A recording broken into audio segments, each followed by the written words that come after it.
기도하겠습니다. 주는 그리스도시요 살아계신 하나님의 아들이시나이다. 하나님, 특별히 금요일마다 평신도 자비랑 전문의 선교사 훈련 메시지를 전달하게 하시니 감사를 드립니다. 저희들이 코로나19 시간표를 거쳐가며 영적으로 무장하고 준비되어져서 이제 본격적으로 열리게 될 문을 향하여 달려가기를 소원하오니, 특별히 요한계시록 1장, 2장, 3장을 통해서 하나님께서 마지막 때에 7개 교회의 모습을 저희들에게 보여주셨고 7개 교회의 색깔을 보여주신 것처럼 우리 개인의 색깔들, 또 교회들의 색깔들을 확인하고 영적으로 재무장하는 축복의 말씀이 되도록 인도하여 주옵소서. 아시아에 있는 7교회 편지 하나니라는 제목으로 하나님의 말씀을 대언합니다. 이 말씀을 통하여 오직 예수 그리스도의 이름만이 찬송과 영광과 존귀를 받아 주시옵소서. 감사를 드리며 승리하신 주 예수 그리스도 이름으로 기도드리옵나이다. 아멘. 예, 우리 7가지 주제로 계속 메시지를 하는 가운데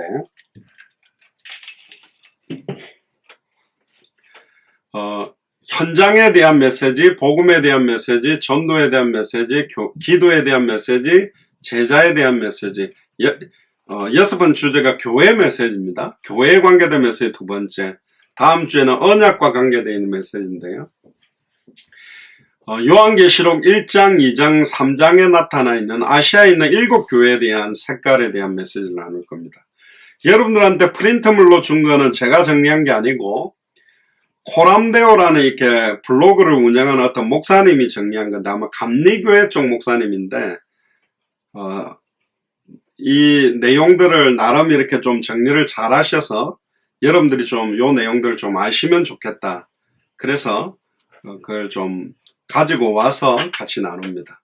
물론 요 내용은 그분이 정리했죠. 요걸 성경의 복음 전도 끝의 관점으로 이제 제가 메시지를 전달할 때 여러분들에게 좀 풀어서 그렇게 전달을 하도록 하겠습니다. 먼저 계시록 1장을 먼저 한번 펴보세요. 여러분들 12제자들 가운데 가룟 유다는 자살했고 11제자들은 다 복음 전하다가 순교했는데 복음 전하다가 순교하지 않고 끝까지 이렇게 나이가 다 돼서 이렇게 죽은 사도가 사도 요한인데 그 사도 요한이 이제 마지막 요한계시록 특히 우리가 당대 세계복음화를 바라보고 간다면 요한계시록 말씀은 굉장히 중요한데 계시록 강해다 또 이단 사이비들에서 계시록 강해에 대해서 다양하게 이렇게 풀지만 그거보다도 지금 원래 이 요한계시록을 쓰려고 하는 이유와 목적이 1장에 잘 나와 있습니다. 1장의 내용과 함께 기도할 때도 말씀드렸습니다만은 3가지 각도의 이 2장 3장의 내용이 있습니다. 그 당시에 있는 7교회들 에게 사도 요한이 줬던 메시지이자 초대교회로부터 지금 2021년을 살아가고 있는 우리 각 7개 시대의 교회 역사의 시대를 대변하는 메시지가 또 7개 교회에 또 들어있고요. 마지막으로는 2021년을 살아가고 있는 현대에 있는 교회도 또 이 7가지 교회의 색깔을 갖고 있고 고린도전서 3장 16절에 너희가 하나님의 성전인 것과 각 개인도 이 7가지 색깔을 갖고 있다. 그렇다면 우리 예수사랑교회나 마라나타 미셔널 철치는 어떤 교회 색깔을 가지고 있을까? 그럼 어떤 것을 회개하고 어떤 것을 더욱더 누려야 되는가? 또 우리 예수사랑교회 마라나타 미셔널 철치 안에 있는 여러분들 개개인이 한 교회라고 생각하고 나는 지금 어떤 상태로 있는가? 7개 교회 색깔을 다 가지고 있는 경우도 있을 거고요. 7개 교회에 권면했고 축복받았던 축복을 받을 사람도 있고 7교회에 책망받았던 요소를 다 갖고 있는 사람도 있을 겁니다. 근데 저는 그게 문제라고 생각하지 않습니다. 사람마다 장점들이 있고 단점들이 있어요. 성향들이 있습니다. 굉장히 이렇게 막 내성적인 사람도 있고 굉장히 활달한 사람들도 있고 또 굉장히 친교적이고 사교적인 사람이 있고 굉장히 좀 개인주의적인 사람들도 있고 각각의 성향들이 있는데 그럼 모든 사람이 획일화된 성격으로 다가야 되느냐? 예수님의 12제자들도 보면 각각의 성향이나 성품들이 다 있어요. 근데 그 각양의 성향과 성품을 다 사용했거든요. 그게 그리스도 안에서 복음화되어진다면 그 내 성향이 복음화되어지고 그리스도 안에 있게 될 때 그게 복음에 유익하게 됩니다. 내성적인 사람들이 복음을 정말로 누리게 되면 내성적인 것이 아니라 굉장히 나 자신을 성찰하고 돌아보는 성향이 될 수 있고, 막 말을 함부로 막 해서 사람들의 상처를 주는 사람들이 복음 안으로 들어오게 된다면 많은 사람들에게 정말로 영적인 권면을 할 수 있는 사람으로 바뀌게 되겠죠. 예전에는 상처를 줬던 말이라면 사람들을 살려내고 치유하는 그런 사람이 될 수도 있는 겁니다. 그래서 어떤 성향이나 성격을 다 바꾸는 것이 아니라 그게 복음 안으로 들어갔을 때 굉장히 영적인 유익이 오기 때문에, 그래서 오늘은 교회의 색깔, 나 자신의 교회, 나 자신의 개인 교회의 색깔과 우리 예수 사랑교회 색깔과 교회 역사의 시대를 보면서 각 교회들의 색깔들, 그래서 정말로 우리 교회가 어떤 쪽을 지향하고 가는 교회 색깔이 돼야 되겠는가, 그런 것들을 같이 좀 말씀을 통해 찾으려고 합니다. 원래는 한 교회당 한 번씩 메시지를 해야 될 정도로 내용이 많은데 제가 조금 다 내용을 다 정리하지 이미 프린트물을 드렸으니까 그 내용들을 여러분들이 참고하면서 좀 핵심적인 것들을 제가 전달하고 오늘 말씀을 나누도록 그렇게 하겠습니다. 그래서 마지막 때를 승리하는 교회, 또 어차피 우리 예수 사랑교회는 각 지역마다 깃발 들고 있는 교회들이 있기 때문에 각각 그 교회들도 교회의 색깔들이 있습니다. 하나님이 원하시는 교회 색깔이 뭘까? 마지막 때를 승리하는 교회 색깔이 뭘까? 이런 부제목을 가지고 이 내용들을 보시면 되겠습니다.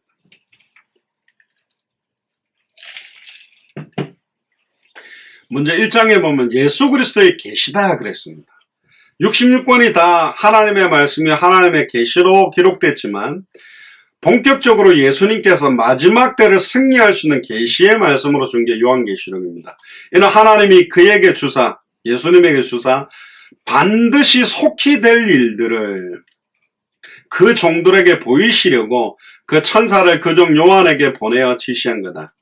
이 당시에 사도 요한이 살아있을 때 있었던 7개 교회에 속히 될 일에 대한 말씀, 또 초대교회 이후에 7개 교회 시대를 지나면서 주실 말씀, 또 2021년을 살아가고 있는 말세의 교회를 살고 있는 우리에게 속히 될 말씀을 주신 것이다. 이전에 요한은 하나님의 말씀과 예수 그리스도의 증거, 곧 자기의 본 것을 다 증거하였다.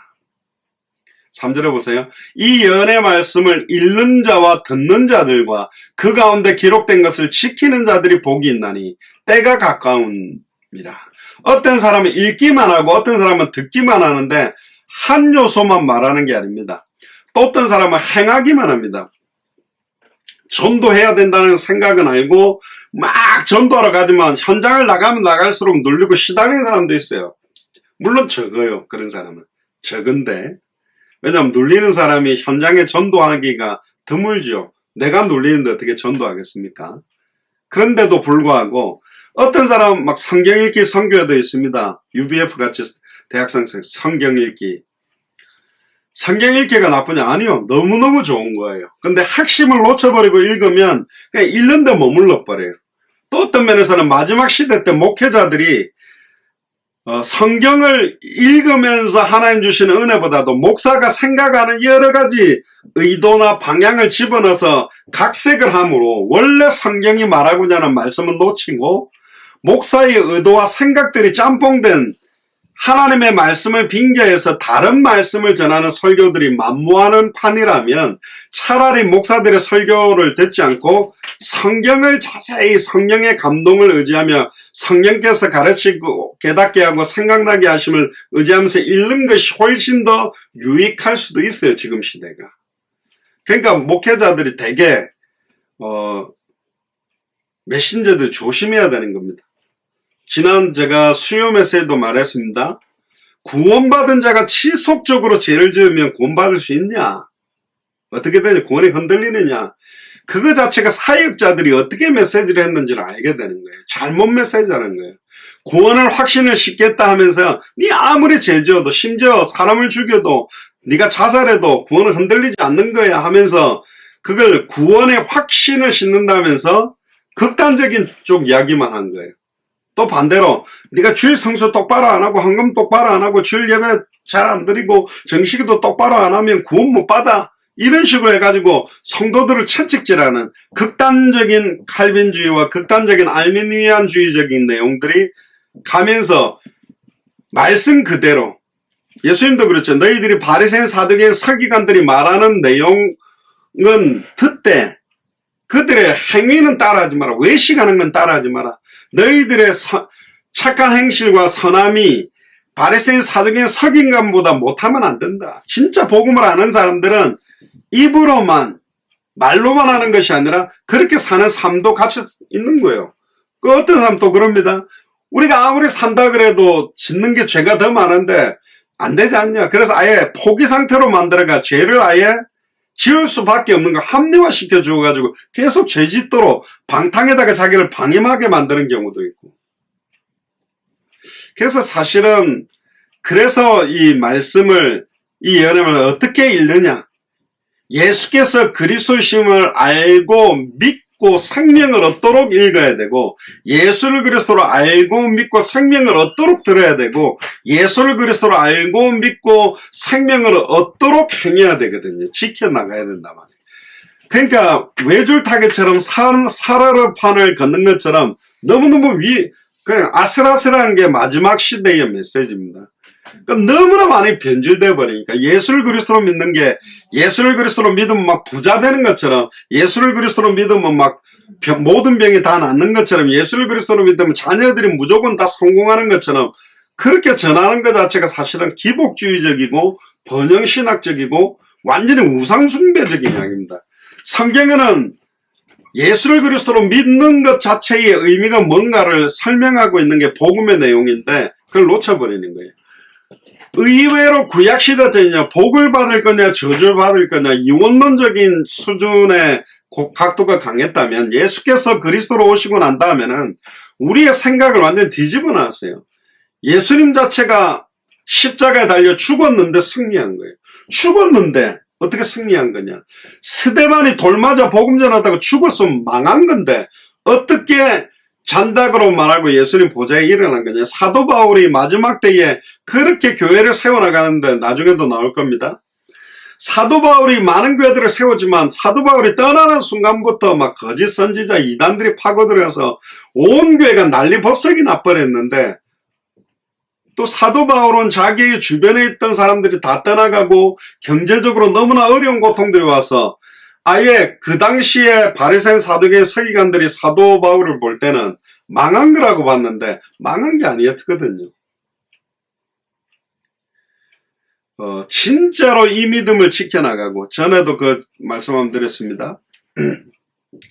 뭐 인터넷 기사를 보니까 중국에서 김치를 담는데 막 어떤 남자가 막 옷을 완전히 다 벗고 완전히 막 김치 포기를 썰어놨는데 그 맨몸으로 들어가가지고 거기서 막 김치를 썰인 걸 막 씻어가지고 그걸 막 불도저 포크레인으로 뜨는데 누가 그런 말을 하더라고요. 저 사람이 화장실에 가고 싶을 때 나와서 화장실에 갔다 올 거냐. 그 김치를 어마어마하게 많이 담가놓은 대로 벌거벗고 다니면서 그걸 막 다니는데 그 안에서 아마 소변을 봤을 것이다. 그래서 중국 김치 맛이 이상한지 모른다 이러면서 비아냥거리는데 진짜로 중국에 그렇게 김치를 만드는 것과 한국의 전통적인 김치를 고수하고 유지하고 맛을 내려고 하는 거는 어려움이 있어요. 그 전에 보니까 그 한국 정통 방식으로 부엌 칼이나 이렇게 홈이나 이걸 만드는 사람이 있더라고요. 이 사람 많이 만들어내지도 못해요. 손으로 만드는다 보니까. 근데 요즘 공장에서 막 찍어내잖아요. 칼이나. 근데 요즘 막 찍어내는 칼이나 이런 거는 얼마 안 쓰면 칼날이 나가고 잘 안 잘려요. 그걸 갈아줘도. 근데 그걸 계속 전통 방식으로 만들어 놓은 이 칼들은 아무 막 그 돼지 뼈 같은 걸 막 쳐도 날이 안 나가더라고. 그러니까 숫자적으로 확 늘어가겠다. 어떤 분은 막 그 맛을, 손맛을 잃어버리지 않기 위해서 예전에 그 뭐 백종원 씨가 많은 골목 식당입니까? 막 찾아가지고 너무 맛있는 맛을 내던 사람인데 홍보가 딱 돼가 막 손님 몰려오니까 자기가 전에 하던 방법은 버리고 종업원들 써가 대충 만들어가 아예 차라리 처음 색깔 다 잃어버리고 손님들은 많이 와가지고 먹고는 가는데 전부 평들이 너무 이상하다. 처음 그 맛이 안 나오는 것 같다. 막 이런 표현들이 나오거든요. 그러니까 교회 성장에 집중을 하고 사람들을 많이 모으다가 보니까 원래 교회가 가지고 있는 색깔들을 다 잃어버리고 희미해지고 변질되는 시대가 사실은 많이 왔습니다. 모든 대형교회가 색깔을 다 잃어버렸냐? 뭐 그렇게 말하진 않습니다. 그럼 작은 교회는 다 순수한 색깔이냐? 그렇지도 않습니다. 정말로 그 교회가 어떤 말씀을 전하고 어떻게 복음을 전하고 어떻게 인도를 받고 있느냐가 사실은 굉장히 달라요. 한 가지 분명한 건 숫자가 많아질수록 선명한 색깔을 갖게 하는데 어려움이 있는 건 사실입니다. 그럼 대형 교회를 지향하면 안 되냐? 그렇지는 않는데 그 색깔을 선명하게 유지하고 가지고 갈 수가 있다면 아무리 커져도 괜찮겠죠. 근데 그게 안 된다면 불이 너무너무 약한데 막 젖은 나무를 갖다 얹으면 원래 있던 불도 꺼지지만 불이 화력이 확 일어나면 젖은 나무를 옆에 갖다 놔도 말려가면서 다 태워낼 수 있듯이 결국은 어떤 영적인 힘과 색깔이 있느냐가 중요하다. 보통 여자분들이 생얼로 이렇게 막 주일 예배 때 막 나타납니까? 그렇진 않거든요. 저도 여러분들이 제 얼굴이 약간 시커멓게 나오면 보실 때 약간 그럴까봐 아이고 요즘 목사님 얼굴 색깔이 왜 저래 그럴까봐 제가 파운데이션을 약간 바릅니다. 그래서 가고 여기 지금 등을 5개를 켜놨어요. 화나니까 뭐 얼굴이 환하게 보이겠죠. 근데 여러분들 생얼로 나타날 수 있습니까? 쉽지 않거든요. 여자분들이 생얼로 딱 나타난다. 얼굴에 막 검버섯도 있고 주근깨가 있는데 딱 나타난다. 근데 그 생얼로 나타난다는 거는 둘 중 하나입니다. 포기해서 생얼로 나타났거나 생얼에 대해서 크게 그게 없거나 여러분들이 가지고 있는 문제나 어려움들을 딱 드러낼 수 있다는 것 자체가 이미 그 문제는 해결될 수 있는 시간표가 온 겁니다. 해결되지 못하는 사람들이 사실 이렇게 드러내지를 못하거든요. 왜?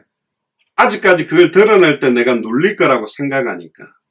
각 교회들이 색깔들이 있어요. 오늘 이제 7개 교회를 보실 건데, 그럼에도 불구하고 이 마지막 교회들이 결국은 이 복음을 가지고 또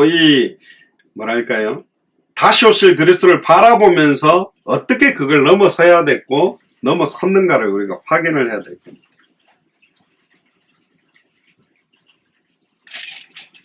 사절을 보시면 아시아에 있는 7개의 편지 하나는 이제도 계시고 전에도 계시고 장차 오실 이 누굽니까? 예수님이죠. 그 보좌 앞에 7영과 또 충성된 증인으로 죽은 자들 가운데 먼저 나시고 땅의 임금들의 머리가 되신 예수 그리스도로 말미암아 은혜와 평강이 너에게 있기를 원하노라. 여러분들 은혜와 평강을 자꾸 빈다라는 말은 거꾸로 돌려보면 은혜를 잃어버리는 상황이고 평강을 누릴 수 없는 상황이라는 것을 생각해야 돼요. 은혜를 쏟을 수밖에 없는 맹렬한 사탄의 공격이 있고 평안할 수 없는 상황. 그런데 그 상황을 이겨낼 수 있는 은혜가 또 평강이 넘치기를 원한다. 우리를 사랑하사 그의 피로 우리 죄에서 우리를 해방하시고 그 아버지 하나님을 위하여 우리를 뭐로 세운다고 해? 나라와 제사장으로 삼으신 그에게 영광과 능력이 세세토록 있기를 원하노라. 아멘. 예수님을 따라다녔던 제자 외에 막달라 마리아가 있습니다. 영적으로 완전히 고통받고 시달렸지만 가장 예수님 가까이서 예수님을 보좌하면서 사역을 했거든요. 그러니까 어떤 상황이든 전혀 관계가 없어요. 시대를 향한 메시지다. 어떤 면에서는 여러분들 자신이 사실 메시지입니다. 내 인생을 살아온 과정에 겪었던 많은 문제들, 영적으로, 정신적으로, 마음적으로, 육신적으로, 환경적으로 겪었던 그 문제가 나 자신의 문제가 아님을 빨리 깨달아야 된다. 시대의 메시지다. 나와 같은 사람, 제2, 제3, 제4의 사람들이 전 세계에 너무나 많이 고통에 빠져 있다. 근데 그들은 예수가 그리스도 2000년 전 십자가 부활로 모든 문제 끝났다라는 믿음이 없기 때문에 완전히 고통 가운데 허덕이고 있는데 그들을 건져내야 됩니다. 그래서 우리는 증인으로 서는 겁니다. 우리 자신에게 나타난 그리스도, 우리를 주목하는 게 아니라 나를 살린 그 그리스도가 드러나도록. 7절에 보세요. 볼지에다 구름을 타고 오시리라. 각 눈이 그를 보겠고 그를 찌른 자들도 볼 테요. 2000년 전에 찔렀는데 여기는 어떤 말이냐? 그렇습니다. 지금도 예수님을 찌르는 자들. 제가 그랬잖아요. 자식이 아버지를 너무너무 사랑한다면 아버지, 진짜 아버지 나 사랑해요. 내가 아버지를 칼로 배를 찔러도 사랑해요. 푹 찌르고 한 5번 찔러도 사랑해 하고 막 아버지를 배를 막 찔러대는 사람이 있나요? 없어요. 근데 그런 사람들이 있다는 거예요. 완전히 하나님을 만홀히 여기고 아예 뭐랄까요? 하나님을 대적하고. 우리 그렇잖아요. 부부싸움 하면 아내가 제일 마음 아파하는 일 골라서 남편들이 하고 남편이 제일 마음 아파하는 일을 아내가 골라 하잖아요. 자식들도 아버지 어머니가 싸우면 아빠 엄마 제일 시달릴 일들을 막 난리를 쳐버리거든.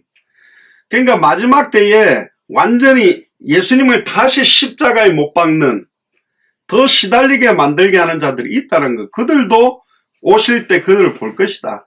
땅에 있는 모든 족속이 그를 인하여 애고가리라. 보세요.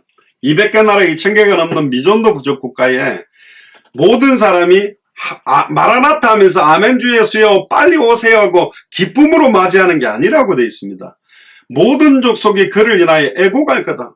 주님 오시는 것 때문에 완전히 땅을 치고 노아 방주가 닫히고 비가 처음 올 때는 오는갑다. 설마 땅을 다 덮을 만큼 올까? 그런데 설마가 실제가 돼가지고 산 꼭대기 아마 제가 볼 때는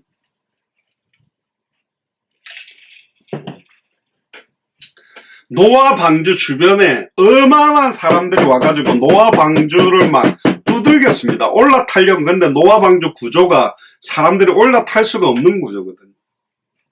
아마 수영 잘하는 사람 노아 방주가 둥둥 떴을 때 막 옆에서 막 수영하면서 그 노아 방주를 끝에를 잡고 따라다니는 사람이 있었는지도 모릅니다. 그러나 결국 40일 넘게 비가 오고 굶어서라도 힘 다 빠져서라도 죽어버렸을 겁니다. 결국 마지막 때에 애통하는 자들이 있을 것이다. 8절에 보세요. 주 하나님 가라사대 나는 알파와 오메가라. 이전에도 있고 전에도 있었고 장차 올 자요 전능한 자다. 나 요한은 너희 형제요 예수의 환난과 나라와 참음에 동참하는 자라. 하나님의 말씀과 예수의 증거를 인하여 반모라는 섬에 있었더니 주의 날에 내가 성령에 감동하여. 이 주의 날이 지금 우리로 말하면 주일을 말하는 겁니다. 안식일이 아니라 주일에 하나님 앞에 예배드리는 그 주일에 내가 성령에 감동하여 내 뒤에서 나는 나팔 소리와 같은 큰 음성을 들으니 가로되 너 보는 것을 책에 써서 에베소, 서머나, 버가모, 두아디랴, 사대, 빌라델비아, 라오디게아 교회 7교회에 보내라. 그래서 쓰게 된 게 요한계시록입니다. 몸을 돌이켜 나더러 말하는 음성을 알아보려고 하여 돌이킬 때에 7 금촛대를 보았는데 촛대 사이에 인자 같은 이가 발에 끌리는 옷을 입고 가슴에 금띠를 띠고 그 머리와 털에 희기가 흰 양털 같고 눈 같으며 그의 눈동자는 불꽃 같으나 그의 발은 풀무에 단련한 빛난 주석 같고 그의 음성은 많은 물소리와 같으며 그 오른손에 7 별이 있고 그 입에서 좌우에 날선 검이 나오고 그 얼굴은 해가 힘있게 비추는 것 같더라. 내가 볼 때 그 발 앞에 엎드려 죽은 자같이 되며 그가 오른손을 내게 얹고 가라사대 두려워 말라 나는 처음이요 나중이니. 알파와 오메가라는 뜻이죠. 곧 산자라 내가 전에 죽었었노라. 볼지어다 이제 세세토록 살아있어. 부활이 세세토록 살아있는 몸을 입는 게 부활입니다. 죽었다 살아났다가 다시 죽는 건 부활이 아니거든요. 사망과 음부의 열쇠를 가졌으니 그러므로 내 본 것과 이제 있는 일과 장차 될 일, 지금 본 것, 이제 있는 일, 또 장차 될 일을 기록해라.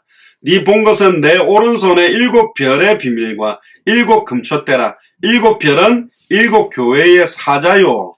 일곱 촛대는 일곱 교회니라. 우리 예수사랑교회 깃발을 들고 있는 사람들이 사실은 일곱 별의 역할을 하는 거고, 또 각각 세워진 교회가 일곱 교회를 의미합니다. 자, 이렇게 해놓고 이제 2장으로 넘어가서 에베소 교회부터 일곱 교회 예언에 대한 이야기들을 좀 나누겠습니다. 프린트물을 좀 보시면요.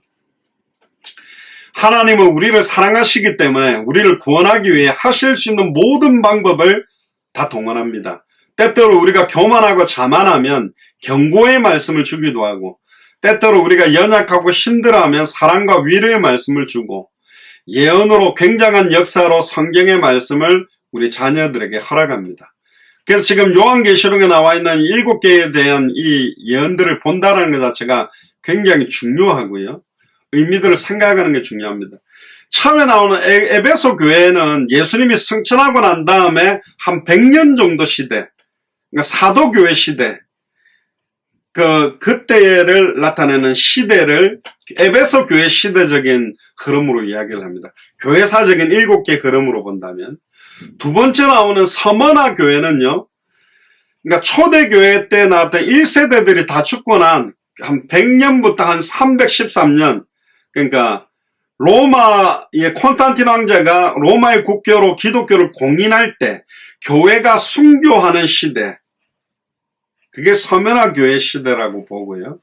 버가모 교회 시대가 이제는 로마의 기독교가 공인된 이후부터 이제는 한 590년 지난 교회가 이제 여러 정치, 사회, 경제, 문화와 다른 종교와 타협하면서 진행되는 시대라고 보고, 네 번째 두아디라 교회는 약 590년부터 1517년 종교개혁 전까지 로마 카톨릭 시대로 완전히 변질된 시대, 중세 천년이라 그러죠.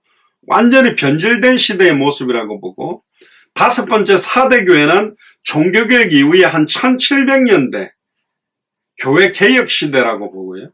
여섯 번째 빌라델피아 교회는 1700년도부터 약 1900년대 시대에 교회가 막 성장하고 붕대는 시대.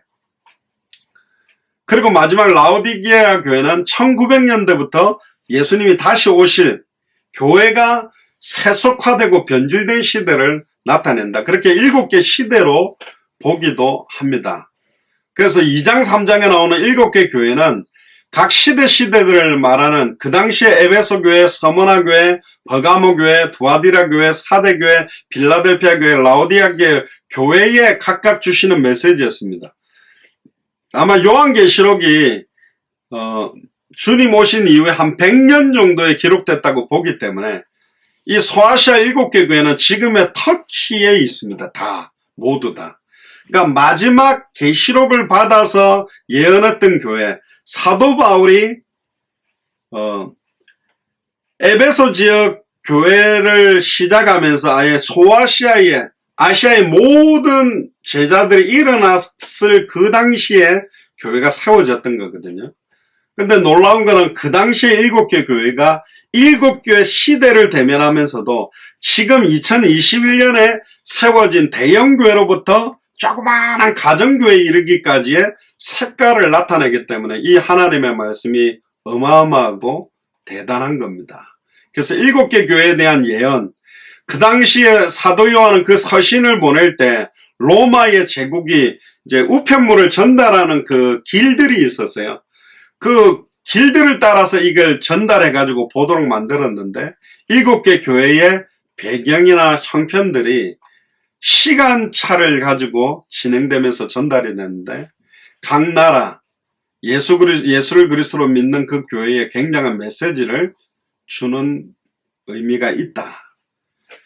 그리고 그 형식은 제일 처음에는 그 도시 이름이나 교회 영적인 형편, 도시의 성격, 칭찬한 것, 책망한 것, 훈계한 것, 이기는 자의 약속에 대해서 나와 있는데 오늘 여러분들한테 나눠드린 거는 기간, 교회 이름, 칭찬의 말씀, 책망의 말씀, 권면의 말씀, 이기는 자들에게 주어지는 약속, 그럼 현대 2021년에 어떻게 적용을 할 거냐, 그렇게 정리가 되어 있습니다. 자, 그럼 이제 에베소 교회에서부터 한번 봅시다. 에베소 교회는 아까도 말씀드렸습니다. 그러니까 예수님이 승천하고 33년 동안 이 땅에 계시다가 승천하셨잖아요. 그때부터 약 100년 시대까지를 말하는 겁니다. 그러니까 에베소 교회 그 자체에 주신 메시지도 있으면서 교회사적으로는 약 100년 정도의 시대, 그러니까 사도교회 시대, 예수님이 십자가 죽었다가 부활을 승천한 다음에 마지막 사도가 죽을 때까지 기간을 에베소 교회 시대라고 봅니다. 그 에베소 교회 이름이 뭐냐? 바람직하다, 흠모할 만하다라는 의미가 담겨 있는데요. 에베소 교회는 사모할 만한, 흠모할 만한 굉장히 축복받았고 굉장한 역사가 일어났던 교회죠. 여러분들 잘 아는 두란노 서원도 이 에베소 교회에 있었고, 아시아에 영향력을 주고 막 우상숭배하던 걸 불태웠잖아요. 지역적으로도 굉장히 좋은 위치에 있었고, 이 에베소 교회 시대가 바로 초대교회 시대였습니다. 순결하고 뜨거웠고 예수 그리스도의 가르침을 받고 아예 예수님과 직접 공생애를 겪었던 사도들이 복음 전하고 설교했기 때문에 굉장한 영적인 힘이 있었던 교회입니다. 그리고 이 최초의 교회를 구성했던 제자들은 사실은 3년 6개월 동안 예수님에게 직접 양육받았기 때문에 그들은 뭐랄까요, 영적인 싸움에서 굉장한 힘을 갖고 있던 교회였어요. 막 각 교회마다 뭐랄까요, 사탄마 귀신이 거짓 선지자를 집어넣어서 영향력을 줬지만 아버지가 내 안에, 내가 아버지 안에 있는 것처럼 실제적인 임마누엘을 누리면서 싸웠습니다. 그리고 그 에베소 교회 안에 있는 사람들은 모두 다 사실적으로 성령을 받은 제자들이었기 때문에 자기 힘을 뛰어넘고 영적인 싸움을 하는 굉장한 힘을 갖고 있던 사람들이었어요. 그러니까 성령 강림 이후에 변화됐죠. 베드로가 주는 그리스도시요 살아계신 하나님의 아들이라 고백하고 난 다음에 곧바로 예수님이 십자가에 달리면 안 된다라고 사탄이라고 책망 얻었죠. 그 이유는 뭐냐? 예수님이 아직 성령으로 베드로 속에 거하지 않았지만 초대교회 때는 예수님께서 성령으로 백이신문도 모든 사람 마음속에 성령으로 함께 계셨기 때문에 그 이후로 베드로는 더 대단한 고백을 합니다. 계집요정 앞에서 예수님을 모른다고 3번이나 부인하고 저주했던 베드로가 이제는 바리새인 사두개인 서기관 사내들인 공회에 잡혀가서 안전병을 일으켰다는 이유로 잡혀갔을 때 왜 우리를 주목하여 보느냐? 예수 그리스도의 이름의 능력이 이 사람을 성하게 낫게 한 거다.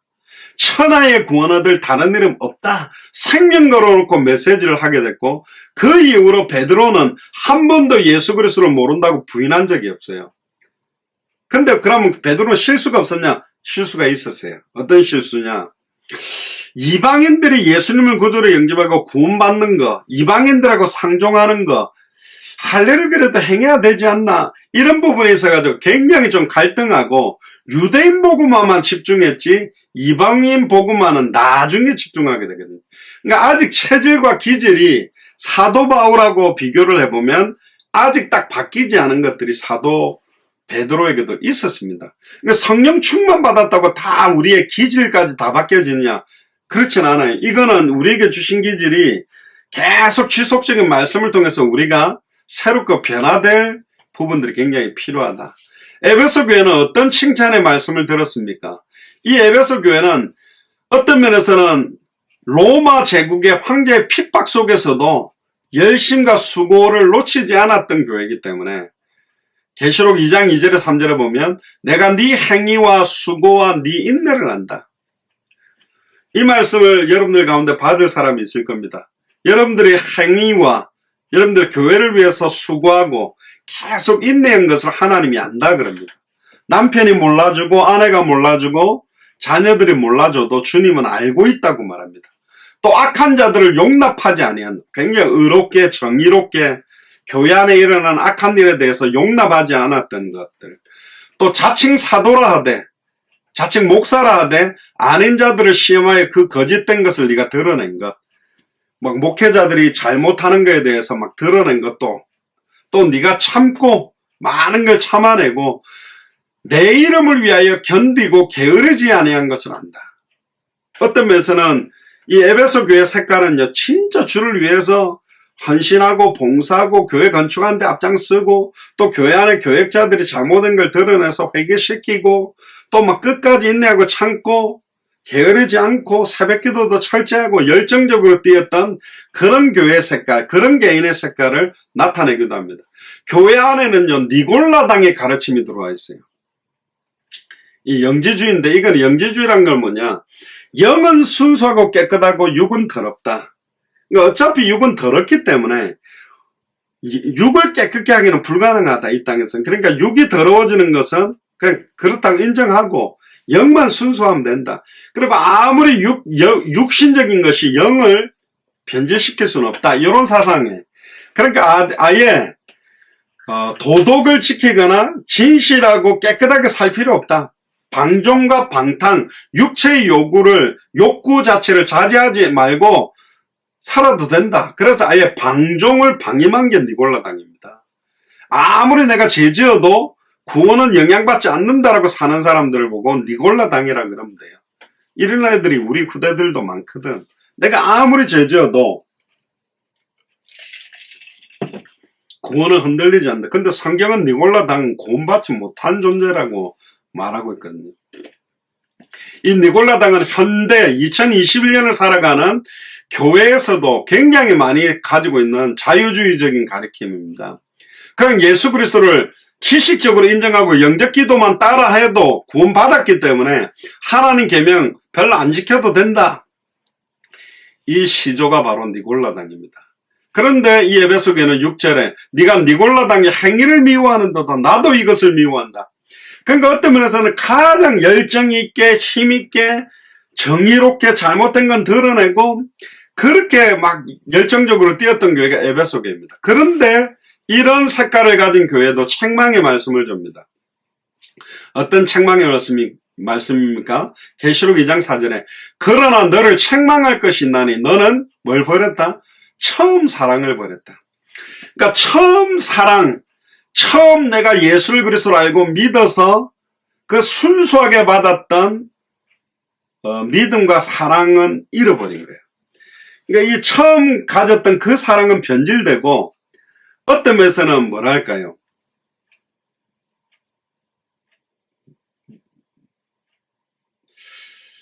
좀 처음 사랑을 잃어버렸다라는 의미는 그러면 이 사랑이 어떻게 된 거라는 거예요? 변질이 됐다는 거예요. 그 순수함도 잃어버렸고 그러니까 내 직분 때문에 내 역할 때문에 막 열성적으로 뛰고 있는 것이지 뭔가 내가 주를 살아도 주를 위해 살고 죽어도 주를 위해 죽어야 된다라는 막 그 어떤 뭐랄까요 결단이랄까 사명이랄까 엘리야처럼 내가 열심히 특심하오니 하고 열심을 특심으로 누구보다도 잘 믿고 누구보다도 정의롭고 누구보다도 헌신하고 누구보다도 봉사하고 누구보다도 잘해야 돼 막 그 힘을 갖고 뛰는 것이지 처음 주셨던 그 사랑과 은혜를 사실은 놓치고 살고 있다. 그걸 책망하고 있는 겁니다. 너희들이 열심도 있다. 근데 첫 사랑을 다 잃어버렸다. 순수했던 그 사랑들을 다 잃어버렸다. 그래서 권면의 말씀을 5번째로 줍니다. 그러므로 어디서 떨어졌는지 생각하고 회개하여 처음 행위를 가져라. 네가 왜 봉사하고 있니? 왜 사역을 하고 있니? 왜 그렇게 일을 하고 있니? 너 왜 헌금을 하고 있니? 해야 되는 거니까 직분상이 아니라 정말로 보고 드는 걸 말하지 않고는 견딜 수 없고 정말로 예전에는 생명운동, 말씀운동, 제자운동이 기쁨으로 감사함으로 막 그 은혜 때문에 첫사랑 때문에 뛰었는데 지금은 이게 이제 유주도화되고 어떤 면에는 이게 이제 뭐라고 해야 되는가 매너리즘에 빠졌다고 해야 되나 늘상 하는 거기 때문에 하는 것이지 그 순수했던 감사와 감격과 은혜들은 없다. 빨리 내가 언제 왜 이 사랑을 떨어진 거지? 빨리 회개하고 처음 사랑을 가져야 된다. 만일 그렇지 아니하면 회개치 아니하면 내가 네게 임하여 네 촛대를 그 자리에서 옮겨버리겠다. 너를 통해서 이룰 그 응답과 역사를 다른 사람들을 통해서 이루겠다. 그러니까 우리가 막 당대 생활 생명운동, 말씀운동, 제자운동, 그럼 막 생명운동 해야 돼, 말씀운동 해야 돼, 제자운동 해야 돼. 뭔가 이게 사역적이고 일처럼 열심히 하는 게 아니라 정말로 내가 받았던 그 생명, 처음 사랑을 받았던 생명 때문에 이 생명을 정말로 말하지 않고는 견딜 수 없는 중심을 다시 회복해서 해라. 정말로 꿀송이보다 더 달게 들었던 그 말씀, 처음 사랑으로 받았던 그 말씀을 가지고 그 말씀 운동을 회복해라. 정말로 그렇게 제자 삼고 사역을 하지 않으면 촛대를 옮겨버리겠다. 결국은요, 그리스도와 교회와의 관계는 신랑과 신부와의 관계잖아요. 사랑이 식으면 열심히 사라지는 거예요. 처음에 연애할 때는 뭐 이벤트도 하고 꽃다발 들고 별짓 다 하면 결혼하고 애 놓고 나니까 뭐 별로 없어지잖아요. 회개하여 첫사랑을 회복해라. 그러면서 약속의 말씀을 줍니다. 이기는 그에게는, 그렇게 회개하고 뭔가 잃어버렸던 첫사랑을 회복하는 그에게는 내가 하나님 나라에 하나님의 낙원에 있는 생명나무의 과실을 주어 먹게 하겠다. 7절. 원래 아담과 하와가 범죄하고 쫓겨나고 난 다음에는 생명나무에는 더 이상 접근하지 못하도록 두루도는 화영검을 가지고 그 생명나무의 길을 막아놨는데, 그런데 주겠대요. 그 사람은 생명나무를. 정말로 하나님의 성령의 음성을 말씀을 통해서 날마다 듣고 날마다 그 은혜를 회복하면서 나의 연약하고 뭔가 이렇게 무뎌지고 딱딱해지고 굳어져 있는, 강팍해져 있는 내 마음, 마른 뼈다귀처럼 땅이 말라가 쩍쩍 갈라있는 거기에 생기가 들어가고 생명수가 흘러들어가서 윤택하고 생기 있게 되듯이, 피부도 뭐 로션 같은 거 안 바르면 쩍쩍 갈라지고 버짐이 생기잖아요. 내 영적인 생각과 마음과 영혼의 중심에 하나님의 은혜의 강물이 흘러들어가서 온전한 이 모든 것들을 회복해라. 그러면서 7절에 귀 있는 자들은 성령이 교회에게 하시는 말씀을 들을지어다. 이게 우리 교회를 향한 말씀이고 우리 교회 안에 소속되어 있는 나를 향한 말씀으로 받게 되길 주님 축복합니다. 7번째로 이 예언이 우리에게 주는 교훈이 뭡니까? 결국 그 당시 에베소 교회뿐만 아니라 지금 우리 교회 나의 영적 상태를 확인하라는 겁니다. 너 처음 사랑 혹시 잃어버린 게 아니야. 나는 처음에 예수님을 그리스도로 영접하고 너무너무 예수님만으로 행복하고 예수님만으로 기뻐했던 그 사랑 잃어버린 거 아니야? 처음 주님을 믿을 때 그 믿음 아니라면 빨리 회개해라.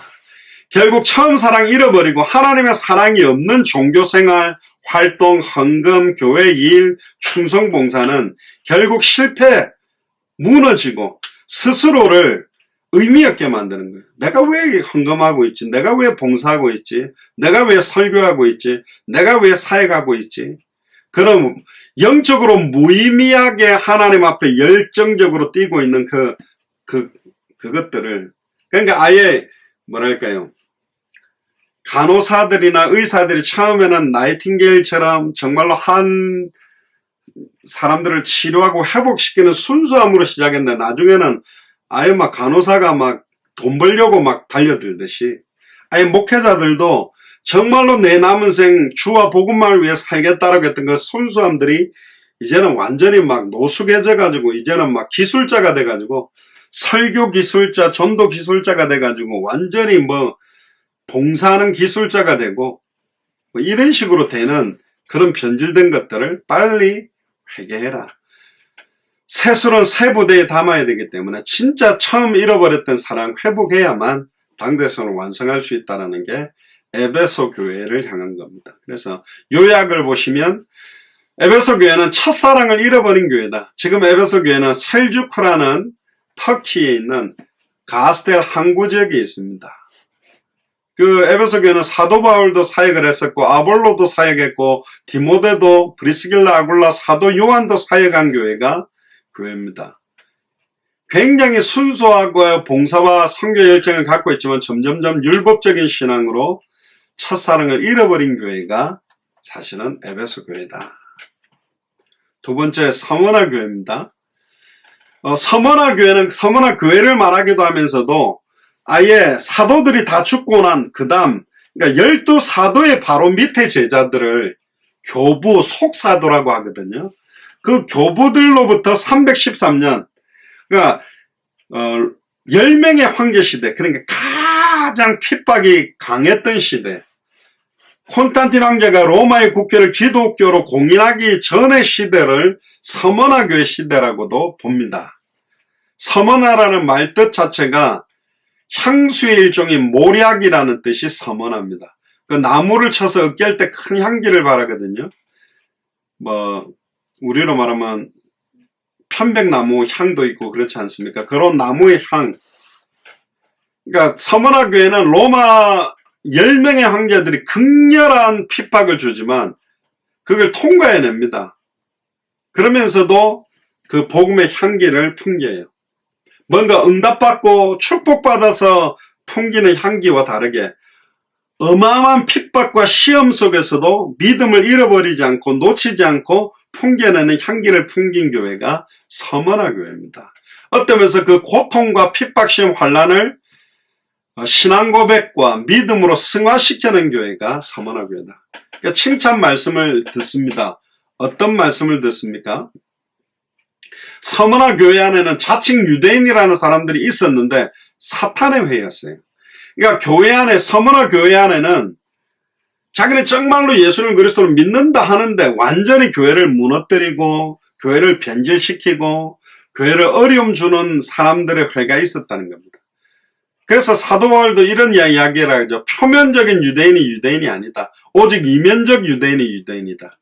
그러니까 얼굴 모양을 유대인으로 태어났다고 유대인이 아니라 아브라함과 다윗의 자손 예수님을 나의 그리스도로 영접한 사람이 유대인이다. 얼굴이 새까매도 노래도 그 사람들이 진짜 기업 물을 짜요. 당대생을 완성할 영적인 이스라엘이라는 의미로 로마서 2장 28절에 말하는 거거든요. 오직 성령으로 거듭난 그리스도인이 하나님 자녀다. 갈라디아서 3장 29절에도 너희가 그리스도께 속한 자면 아브라함의 자손이요 약속대로 유업을 이을 자다. 이 서머나 교회는 책망의 말씀이 없습니다. 책망 들을 게 없는 교회였습니다. 그러면서 권면의 말을 줍니다. 요한계시록 2장 10절에 네가 장차 받을 고난을 두려워하지 마라.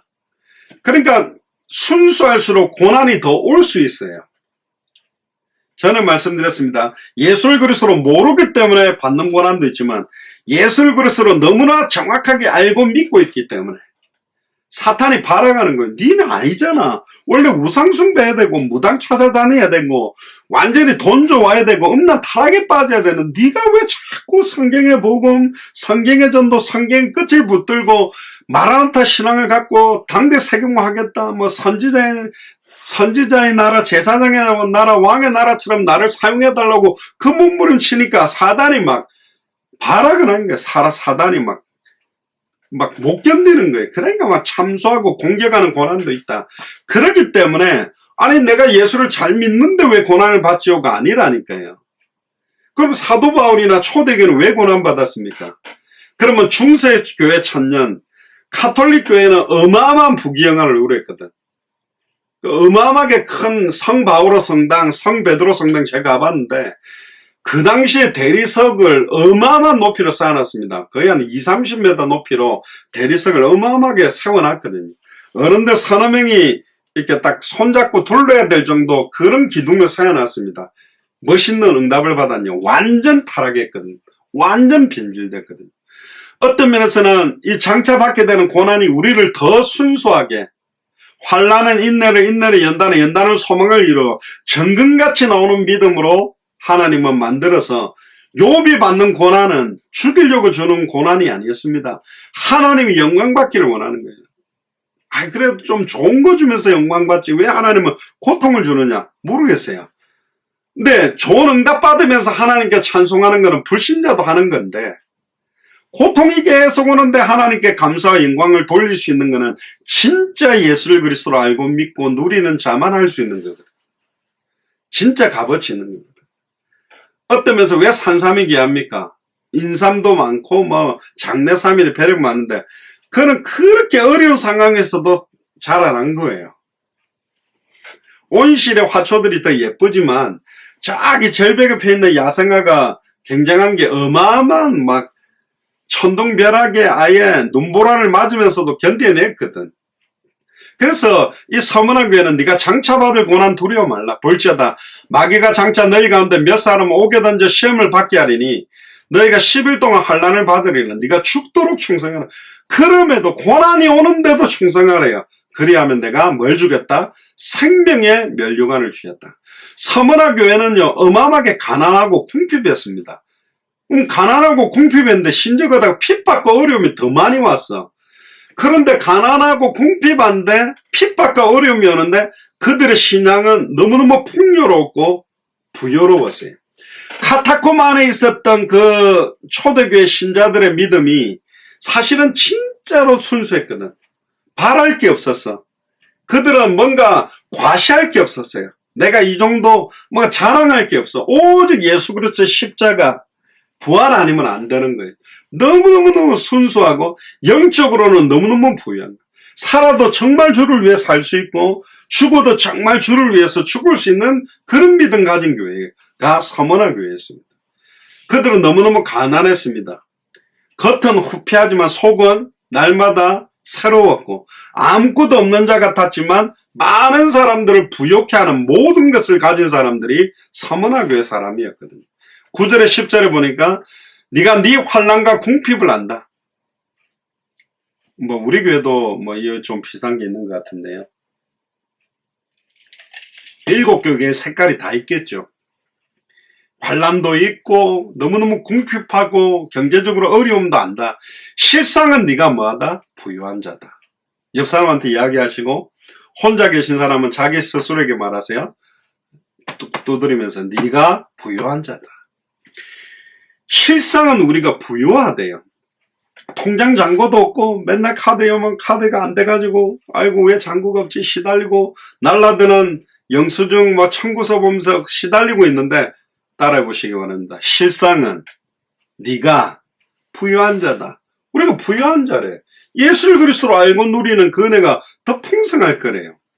네가 장차 당할 고난을 두려워하지 말라. 물론 막 돈을 막 써가지고 막 뭐 비싼 거 막 사먹고 비싼데 써가지고 고난 받는 거 말고 진짜 주와 복음을 위해 사는데 오는 것이라면 네가 장차 당할 고난을 두려워 말라. 볼지어다 마귀가 장차 너희 가운데 몇 사람을 오게 던져 시험을 받게 할 거다. 너희가 10일 동안 환난을 받는다. 10일이라는 말은 뭐 10년 정도로 해석하기도 하고 하는데요. 영적인 의미가 들어있겠죠. 서문화 교회 시대 동안에 사단은 로마 제국을 통해 이 10명의 황제를 통해 얼마나 그 교회를 무너뜨리려고 했는지 모릅니다. 그럼에도 그 시간표를 사실은 넘어섰습니다. 그런데 313년에 그렇게 고난받다가 콘스탄틴 황제가 로마의 국교를 기독교로 꽝꽝꽝 공인할 때 크리스찬들이 얼마나 기뻤을 거예요. 기뻤는데 그 기쁨이 사실은 변질로 가버렸다는 거예요. 소위 말하면 돈 하나도 없어가지고 부부끼리 사랑하고 살았는데 복권을 하나 당첨이 됐어. 돈이 너무 커. 그러니까 아예 남편이 지금 여자 보니까 이런 여자랑 살려면 그런 게 젊은 여자랑 살려고 아내를 죽여버리기도 하고 돈 많으니까 아예 돈 때문에 싸워가지고 이혼하고 갈라지기도 하고 차라리 돈이 없었으면 로또가 당첨이 안 됐으면 더 순수했을 건데 그런 의미들이 사실은 있게 되는 거죠. 10절에 죽도록 충성해라. 생명의 면류관을 주겠다. 핍박과 순교 시대를 통과하는 게 어렵겠죠. 입으로만 하는 것이 아니라 자기들의 생명을 걸고 수많은 사람들이 죽어나갔습니다. 그럼에도 그 죽어가는 모습을 보고 그 로마 사람들 가운데 몰래 가가지고 진짜 예수를 그리스도로 믿는 사람들이 많아요. 원형 경기장 콜로세움에서요. 검투사들만 싸운 게 아니라 크리스찬들을 거기에 막 굶어 죽은 굶은 사자들을 풀어놔서 물어뜯는데 그들이 찬양하면서 막 물어뜯겨서 죽는데 막 처음에는 환호성을 지르면서 죽는 거 보면서 했는데 어떻게 죽음을 앞에 두고 저렇게 찬양을 하지? 저렇게 죽은 사람들의 얼굴들이 다 평안하지? 원형 경기장에서는 막 잘 죽였다고 해놓고 돌아서서는 익투스 마크를 그려놓은 그쪽으로 들어와서 복음을 들었던 것입니다. 그러니까 로마 곳곳에 익투스 마크가 그려지면서 말씀운동이 깔려 들어간 거예요. 로마 사람들보다 훨씬 응답받고 축복을 받아서 로마가 와 나도 저런 축복받고 싶다. 예수를 그리스도로 믿어 그런 게 아니라니까요. 예수님이 십자가에 죽었는데 승리했거든. 망한 것 같은데 승리한 거예요. 그게 사실은 신앙생활의 비밀입니다. 서머나 교회 주신 약속의 말씀이 뭡니까? 2장 11절에 귀 있는 자들은 성령이 교회들에게 하시는 말씀을 들을지어도 이기는 자는 둘째 사망의 해를 받지 아니하리라. 둘째 사망이 뭡니까? 육신적으로 처음에 줬지만 둘째 사망은 악인도 의인도 부활체를 입습니다. 근데 생명의 부활로, 이거는 사망의 부활로 태어나서 지옥에서 영원한 고통이 되는 죽음이 둘째 사망입니다. 아유, 너무 힘들면 죽어보면 되지. 아닙니다. 지옥에서 또 죽을 수가 없어요. 고통만 계속 되는 거예요. 진짜 주와 복음을 위해서 순교한 그 그리스도인들에게 주시는 내용이 이 서머나 교회에 주시는 그런 내용입니다. 말라기 4장 1절에도 만군의 여호와가 이르노라 보라 극렬한 풀무불 같은 날이 이르리니 그 이르는 날이 그들을 살릴 것이다. 악인에게 그물을 내려치시리니 불과 유황과 태우는 바람이 저희 잔의 소득이 되리로다. 베드로후서 3장 10절에도 사실은 둘째 사망이 악인들에게 이를 것이다 라고 경고합니다. 이사야 34장 8절에도 여호와의 보수하실 날 시온의 송사를 위하여 신원하실 해이다. 신원이라는 말은 원수 갚는 날, 그동안의 많은 고통들이 이제 보상하는 날이 이를 것이다. 그러니까 흔들리지 마라. 그러면서 서머나 교회 예언이 우리에게 주시는 말씀이 뭐냐? 진짜 예수를 그리스도로 믿고 성경의 복음, 성경의 전도, 성경의 끝을 가진 자에게도 환난은 올 것이다.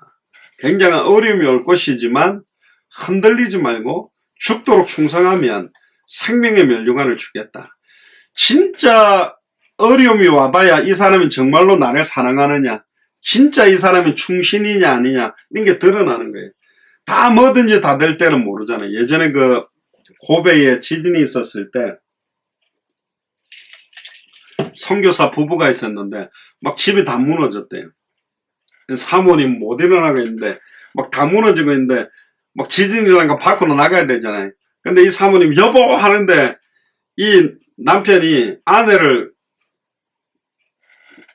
데리고 안 나가고 혼자 나가버린 거예요. 근데 얼마나 있다 지진이 그친 거죠. 지금까지 그 남편은 핍박받고 계신데 어려움 와보면 이 사람이 진짜 나를 사랑하는지 안 하는지 그게 이제 드러나는 거예요. 어려움 왔을 때 드러난 게 진짜 그 사람의 영적 상태예요. 잘 되고 있을 때는 잘 믿는 것 같죠.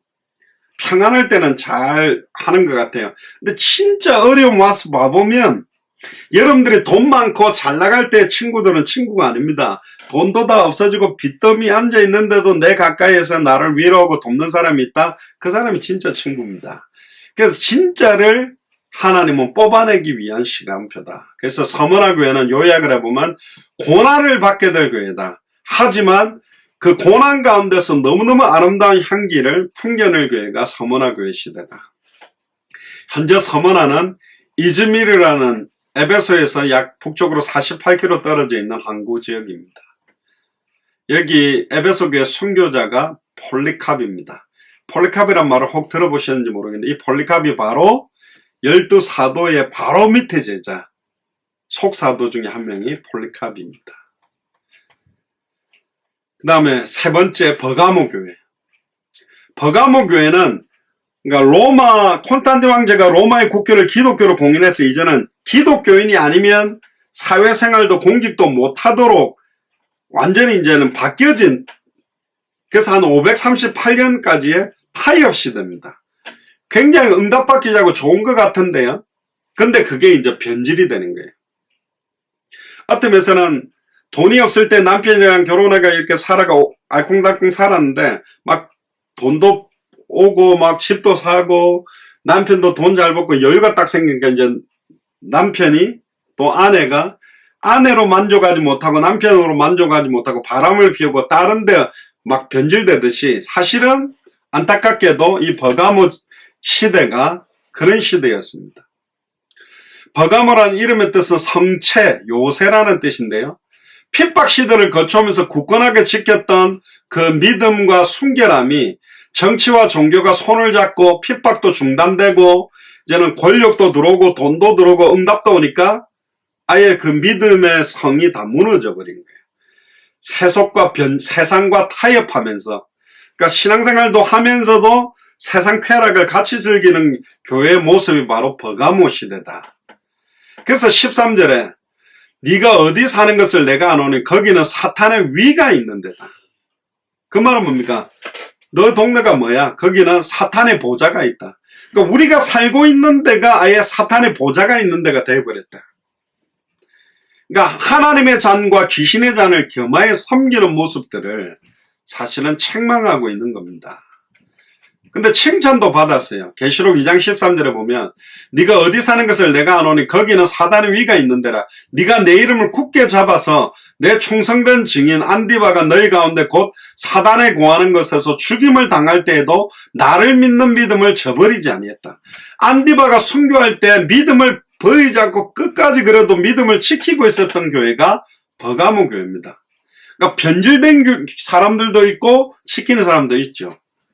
그래서 그리스도인들 중에 순교당한 대표적인 인물이 안디바라는 사람이 있습니다.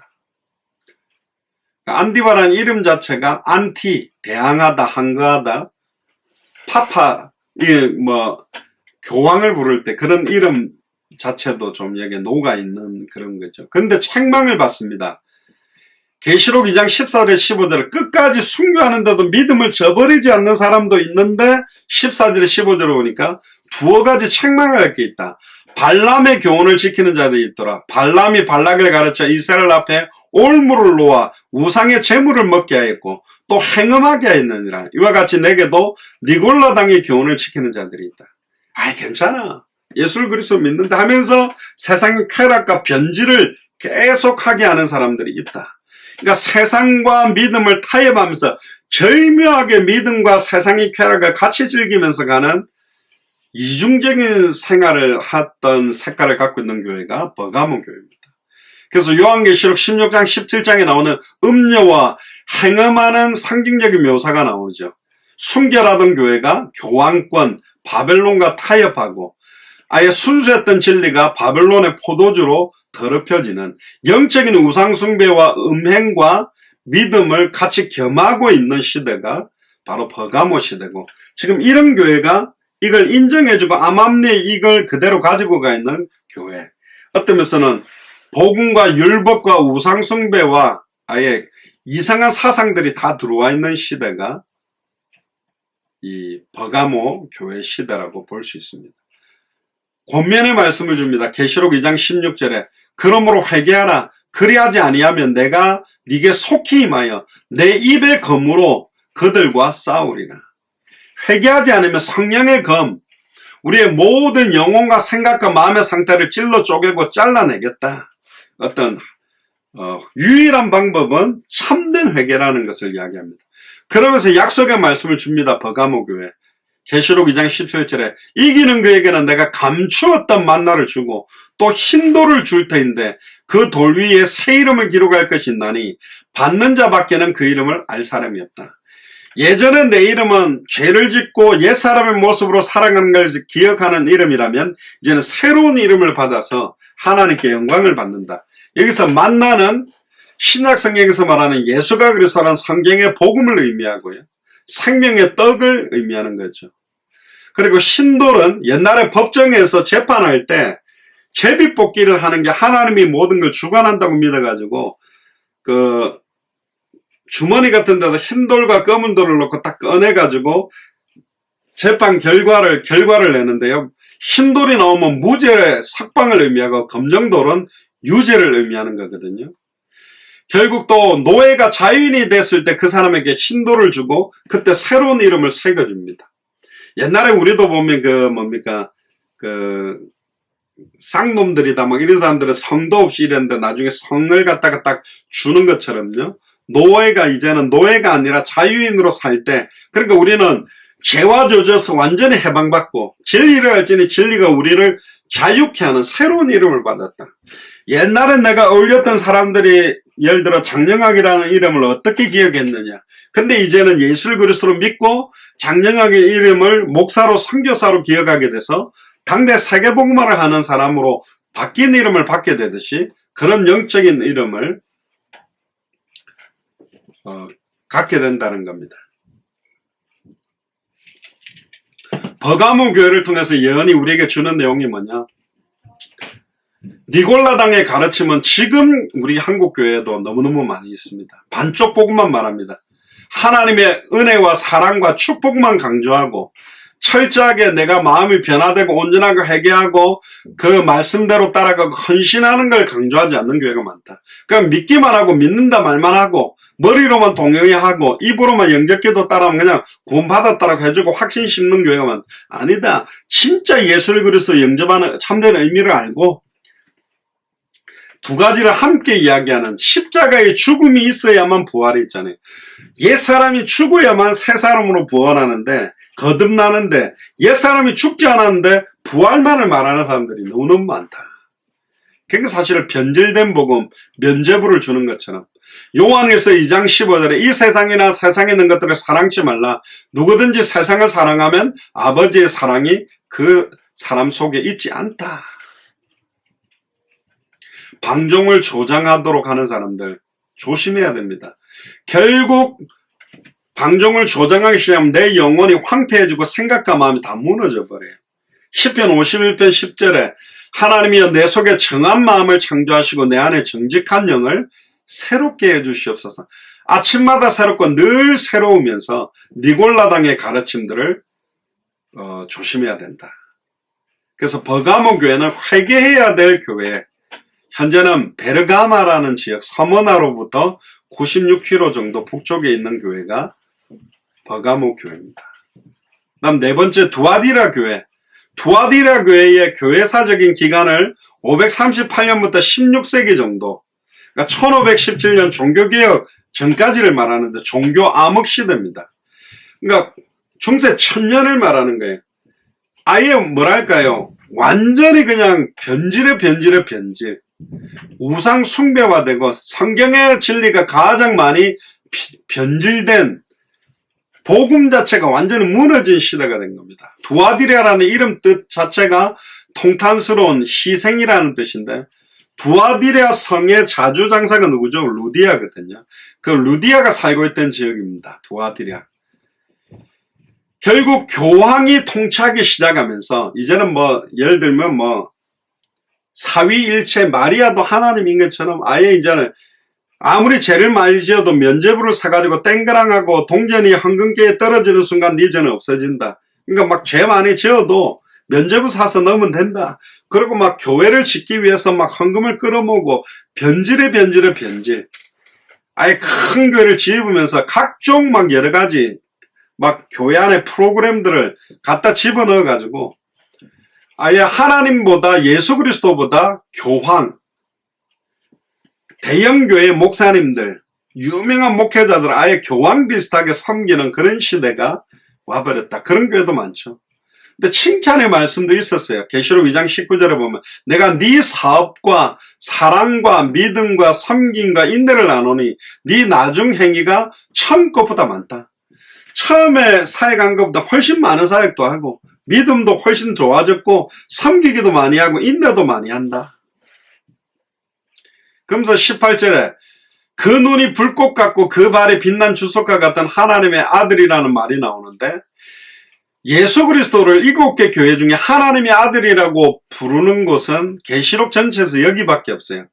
그러니까 하나님과 인간 사이의 유일한 중보자는 예수 그리스도만인데 그 예수 그리스도는 희미하게 만들어 놓고 마리아를 집어넣고 교황을 집어넣어서 중보자의 위치를 빼앗았던 시대가 바로 이 두아디라 교회 시대입니다. 그러니까 아예 뭐랄까요? 가장 변질됐고 그러나 이 시대에 개혁자들이 많이 일어났습니다. 루터나 낙스나 칼빈이나 즈빙글리 같은 사람들이 일어나서 종교개혁을 바람을 일으키기 시작한 거죠. 보세요. 영적으로 가장 어두워졌을 때 진짜 믿음 가진 사람들이 깃발을 들은 것처럼 그러면서 이 두아디라 교회에 책망의 말씀을 줍니다. 그러나 네가 책망할 일이 있노라. 자칭 선지자라는 여자 이세벨을 네가 용납함이니 그가 내 종을 깨어 행음하게 하고 이 여자 이세벨과 같은 여자들 그러니까 교회 안에도 음란 타락을 조장하는 여자들이 아예 주의 종들, 목회자들, 메신저들을 꿰어서 행음하게 하고 우상의 재물을 먹게 하고 내가 그에게 회개할 기회를 주었으되 그 음행을 회개하고자 아니하는도다. 회개해야 되는데 계속 이 짓을 계속하는 그런 교회들이 있다. 그런 목회자들이 있다. 그러니까 7개 교회 보내는 서신 가운데 가장 강력한 책망을 한 교회가 두아디라 교회입니다. 아예 회개도 안 해요. 아예 이세벨은 페니키아의 여제사장인데 이스라엘 왕인 아합과 이세벨이 결혼하면서 바알신이 이스라엘 문으로 들어오는 문을 열어버린 거죠. 그리고 아예 이 당시에 이세벨 사상은 그런 바알 신전에 아데미 신상을 섬기는 데 있는 여사제들이 있는데 예배 드리러 오면 무슨 짓을 하냐? 그 여사제들과 예배를 드리고 오는 남성들이 막 집단으로 막 혼음을 합니다. 막 집단 섹스를 막 하면서 그게 쾌락을 우상숭배자 앞에서 하는 것 자체가 예배가 돼버린 거예요. 그러니까 완전히 변질이 돼버린 겁니다. 그걸 문제라고 생각도 안 해요. 회개도 안 해요. 왜? 모두 다 그렇게 하고 있기 때문에. 회개할 기회를 주었을 때 주었지만 회개하지 않는다. 그때 권면의 말씀을 줍니다. 25절에 너희에게 있는 것을 내가 올 때까지 굳게 잡아라. 진짜 굳게 잡아라. 다시 그리스도가 올 때까지 굳게 잡고 흔들리지 않는 자들, 주님 오실 때까지. 그러면서 약속의 말씀을 줍니다. 소수의 사람들에게 이기는 자와 끝까지 내 일을 지키는 그에게 만국을 다스리는 권세를 주리니 그가 철장을 가지고 죄를 다스려 질것을 깨뜨리는 것과 같이 하리라. 나도 내 아버지께 받은 것이 그러하니라. 내가 그에게 뭘 주겠다? 새벽별을 주겠다. 만국을 다스리는 권세를 주겠다. 엄청난 축복이죠. 그러니까 어마어마한 배도, 어마어마한 변질에서도 그걸 회개하고 통과해낸다면 정말로 큰 응답들을 주겠다. 이 두아디라 교회에 주시는 교훈이 뭡니까? 이세벨을 용납하고 행음했다는 그 책망 말씀이 현대교회에도 영적인 우상숭배, 영적으로 진리를 타협하고 아예 복음을 합리화시켜서 자기에게 유익한 형태로 바꾸어서 믿는 사람들이 너무너무 많고 그런 잘못된 믿음을 가지고 있는 사람들이 많다. 반쪽 복음. 은혜로 구원받았기 때문에 하나님 앞에 순종하고 결단하고 순수하게 살아가는 거 필요 없다. 이런 식으로 하는 교회가 두아디라 교회입니다. 두아디라 교회는 자칭 선지자라는 자가 있는 교회. 그러니까 목회자가 그냥 떳떳하게 앞에서 변질된 이야기들을 계속하는 교회. 5번째는 4대 교회입니다. 기간은 종교개혁 1517년 16세기 초부터 18세기 말 1900년 정도까지 시대라고 봅니다. 종교개혁과 분열하는 교회가 일어납니다. 막 개혁자들이 일어나서 막 개혁을 합니다. 이거 좋은데 이제는 그 여러 개혁자들이 일어났는데 여러 또 개혁 교파를 만들어냅니다. 그러면서 교회가 또 분열도 같이 되는 거예요. 4대라는 이름이 뭐냐? 우리로 말하면 그루터기, 남아있는 것, 새로운 것들. 그러니까 1000년 동안 배도하고 박해를 통과하면서 개혁을 시키니까 굉장한 어떤 뭐랄까요? 새롭게 모든 것들을 변화시키는 시대가 왔습니다. 그러니까 칭찬의 말씀을 받아야 되는데 의외로 이 4대 교회는 칭찬의 말씀을 볼 수가 없어요. 살아있는데 다 죽은 자다. 외적으로는 살아있는데 내적으로는 죽은 시대가 된 거예요. 종교개혁은 일어났지만 믿음을 회복했지만 생명력을 잃어버리는 시대다. 그래서 책망합니다. 계시록 3장 1절은 네가 살았다는 이름을 가졌으나 죽은 자로다. 껍데기는 번질번질한데 속은 다 썩은 상태가 됐다. 뭔가 신앙생활 잘하는 것 같은데 막 다른 사람들이 보니까 열심히 하는데 이미 속은 썩어 있는 거예요. 경건의 모양은 갖고 있으나 경건의 능력을 잃어버린 교회가 4대 교회다. 살아있는 이름, 살아있는데 죽은 것처럼. 그래서 권면의 말씀을 줍니다. 계시록 3장 2절에 3절에 너는 일개와 그 남은 바 죽게 된 것을 굳게 하라. 무너졌던 것 다리 이렇게 세워라. 내 하나님 앞에 네 행위에 온전한 것을 찾지 못하였다. 우리 행위가 순수하지 못하다.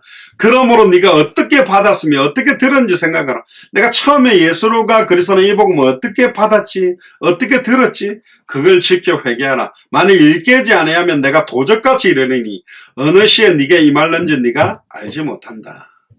처음에 내가 복음을 어떻게 받았는지를 깨달아라.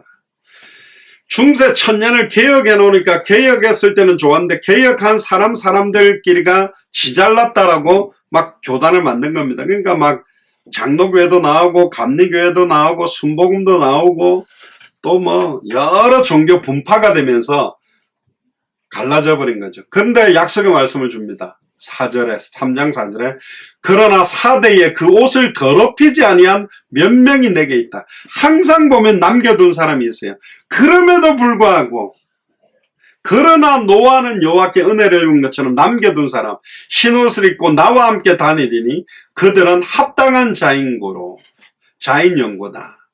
끝까지 그 복음을 놓치지 않는 이런 개신교회가 또 막 변질되고 있을 때 모라비안 교도들 루터가 이렇게 좀 죽으러 갈 때 이렇게 모라비안 교도들이 가서 그 루터를 건져내가지고 로마서 번역하겠다라는 또 카이코거든. 영국의 조지 폭시의 후예들 또 영국에서 청교도들이 미국으로 건너갔죠. 그런 믿음을 가졌던 사람들. 그러니까 아예 신학과 교리의 분쟁에 빠져가지고 네가 맞냐 내가 틀렸냐 네 잘렸냐 내가 잘하냐 순복음이 맞냐 장로교회가 맞냐 감리교가 맞냐 뭐 성결교회가 맞냐 이런 싸움에 형식주의에 싸워서 갈등하고 있는 시대가 사실은 맞습니다. 그러니까 이 아마 글을 썼던 목사님은 감리교 쪽인데 막 뭐랄까요 장로교회가 막 믿음으로 구원받는다 막 이렇게 하고 뭐 하나님이 절대 주권 인정하면서 아무것도 안 한 거 보면서 하나님이 막 우리가 해야 되지 않냐 막 이런 바람들. 그러면서 서로가 막 주님의 몸된 교회가 분열되고 서로들을 판단하는 그런 시대가 됐고 또 이제 이때 영국에서 청교도들이 일어나서 미국으로 가서 미국을 세우는 시기가 온 겁니다. 이 연을 통해 우리에게 주는 교훈이 뭐냐? 다 이루었다. 모든 거 다 끝났다라고 해서 내 마음껏 사는 게 아닙니다. 선줄로 생각하면 넘어질까 조심해라. 잡은 줄로 여기지 않고 표대를 향하여 달려간다. 날마다 나를 죽노라. 내 몸을 쳐서 그리스도께 복종하게 하면서 진짜로 구원에 합당한 삶을 살기 위해서 날마다 영적으로 깨어서 갱신하고 살아가는 것이 날마다 영적인 도전, 내 안에 그리스도가 함께 계신 것을 누리는 그런 신앙생활이 너무너무 중요하다는 교훈을 주는 겁니다. 그래서 4대 교회는 잠든 교회다. 지금 4대는 살리힐이라는 지역으로 두아디라에서 48km 남쪽으로 떨어져 있는 교회입니다. 지금도 교회 사적은 있죠. 6번째 필라델피아 교회. 기간은 1900년대 18세기 말엽부터 19세기 중엽, 그러니까 세계를 향해 이제는 선교하는 시대. 이름의 의미는 빌라델비아라는 말 자체가 형제의 사랑이라는 뜻입니다. 칭찬의 말씀은 계시록 3장 8절에 보면 볼지어다 내가 네 앞에 열린 문을 두었으되 능히 닫을 사람이 없으리라. 내가 네 행위를 아노니 네가 적은 능력을 가지고도 내 말을 지키며 내 이름을 배반치 아니하였다. 그러니까 사실은 어마어마한 칭찬을 받았습니다. 하나님이 우리 앞에 열린 문을 완전히 두었기 때문에 아무도 못 닫는다고 말하고 우리의 행위를 알고 있다고 합니다. 능력은 적은데 그 예수가 그리스도는 복음의 말을 지키며 절대로 예수가 그리스도는 그 이름을 배반치 않고 불신앙하지 않고 성교의 몸부림친 교회가 빌라델피아 교회입니다. 그러니까 빌라델피아 교회의 교회사적인 시대가 가장 전도와 설교가 확산되던 시대예요. 요한 웨슬레나 조지 필드나 조나단 에드워드나 수많은 전도자들이 나와서 웨슬레 같은 경우도 세계가 나의 전도 지역이다. 여기는 보면 칼빈 예정론에 그걸 회개시켰다고 이분이 적어놨죠. 그러니까 장로교회가 막 나가서 전도하지 않았는데 많은 사람들이 일어나서 유럽의 산업혁명 이후에도 윌리엄 캐리가 1793년에 인도를 가고 로버트 모리슨이 1807년에 중국 가고 리빙스턴이 또 로버트 모펫이 1817년에 아프리카로 막 또 무디가 일어나서 주일학교 막 전도운동이 일어나고 막 이런 굉장하게 좀 뭐랄까 복음 전파에 확산됐던 시기입니다.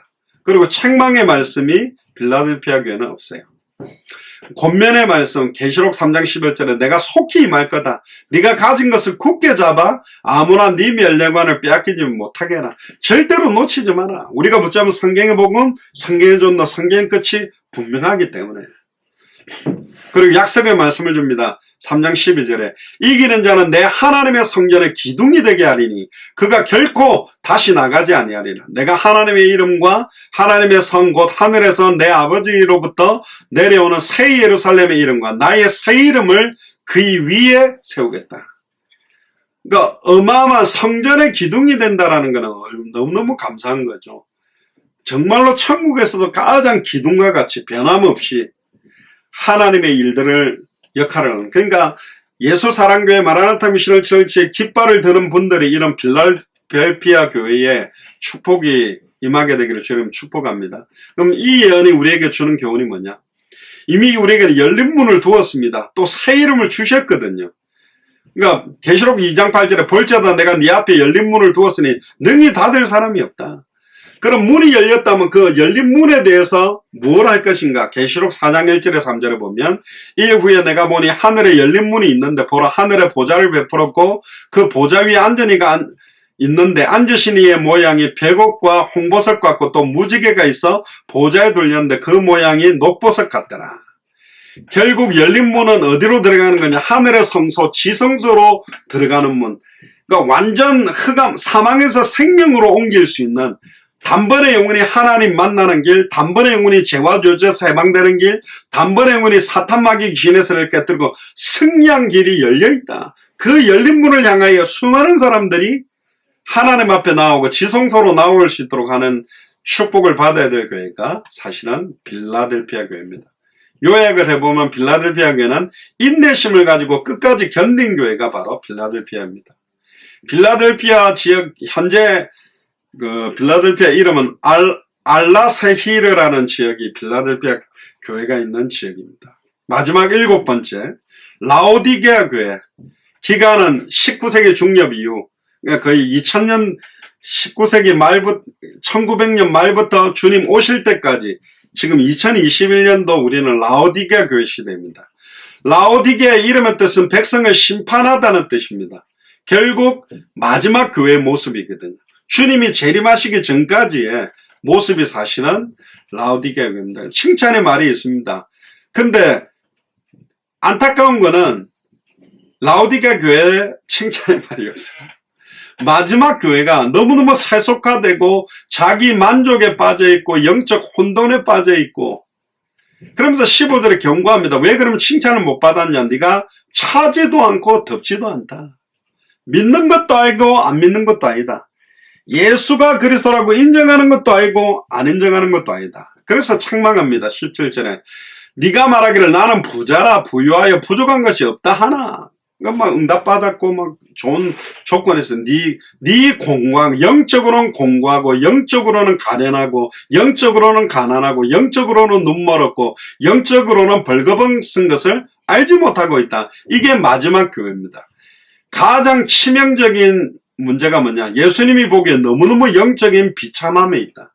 겉으로는 부유하고 부족한 게 없다는 거예요. 지금 한국교회, 현대교회가 얼마나 큰 교회를 지어놨습니까? 영국이나 미국이나 한국교회도 너무 대형교회를 지어놨는데 사실은 영적으로는 뜨뜻미지근한 상태다. 그게 지금 마지막 때에 가장 비참한 거예요. 차라리 그냥 현실 상황적으로 영적으로 비참하고 공고하다면 서머나 교회처럼 하나님 앞에 매달리기도 할 건데 답답한 것도 없어요. 답답한 것도 없고 사는 이유도 모르겠고 밥 먹는 것도 그냥 그래라니 먹는 것도 먹고 안 먹는 것도 없고. 그러니까 뭐가 진리고 진리 아닌 것인지 뭐가 복음이고 복음 아닌 것인지 분별할 수 있는 기준과 능력도 없는 상태. 이게 지금 현대교회의 영적인 모습. 정말로 예수를 그리스도라는 걸 듣긴 들었는데 그게 내 영혼에 내 생각과 마음에 영향을 주고 나를 변화시킬 힘도 없는 거예요. 그래서 16절에 이렇게 말합니다. 미지근하여 더웁지도 아니하고 차지도 아니하니 내 입에서 너를 토하여 내치겠다. 다시 오실 주님의 재림을 앞두고 굉장히 경고하고 있습니다. 특히 18절에 내게서 불로 연단한 금을 사서 부유하게 하고, 그러니까 우리가 실제 말하는 금이 아니라 불로 연단한 금, 그러니까 여러 가지 핍박심 환난을 통과한 정말로 순수한 신앙 고백과 믿음이 필요하다는 걸 말합니다. 흰옷을 사서 벌거벗은 수치를 보이지 않게 해라. 불로 연단한 금이 뭐냐? 아까 말했죠. 베드로전서 1장 7절에 보면 너희 믿음의 시련이 불로 연단하여도 없어질 금보다 더 기이하다. 진짜 참된 믿음이. 그리고 욥기서 23장 10절에 그가 나를 단련하신 후에는 내가 정금같이 나오리라.